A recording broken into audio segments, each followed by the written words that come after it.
Dry provision shops are everywhere, but personally for me, right, I used to call them dry markets because it's like a wet market but dry.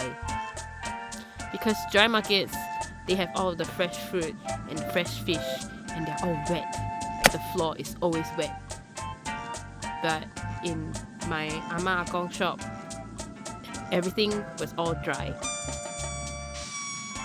We sold all sorts of kanyang like ikan bilis, ikan pei, haisen, yewo, yukia, and mushrooms. So many mushrooms. I'm not really sure how to describe the smell. It didn't hit you in the face like the wet market. It was like salt particles in the air.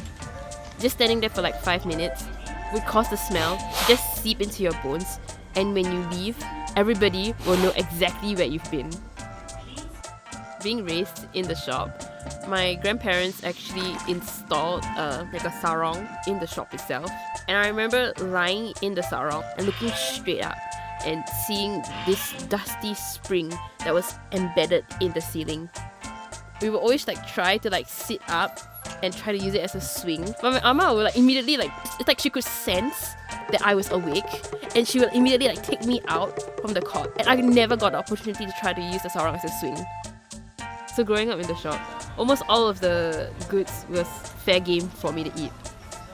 My favourite was dried scallops, like those really expensive ones, and I'll just put them in my mouth and suck on them until the taste ran out, and then I would spit them out.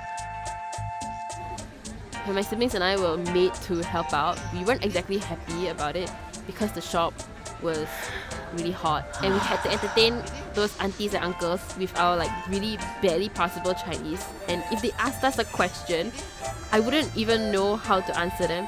Like if they asked 这个在哪里? I would be like, oh no, I don't even know what item you're looking for. It was not fun. I hated it. I hated having to help out. It was so hot. It was so sweaty. There was barely any air circulation. And if there was air circulation with a fan, it just blew hot air. It did not help. I hated it so much. But these days, with the dwindling crowds, we haven't really been called back as much.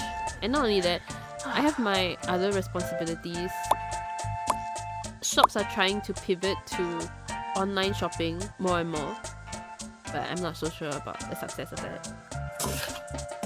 I still do look fondly back on my childhood, opening up cardboard boxes and scribbling and drawing on the inside.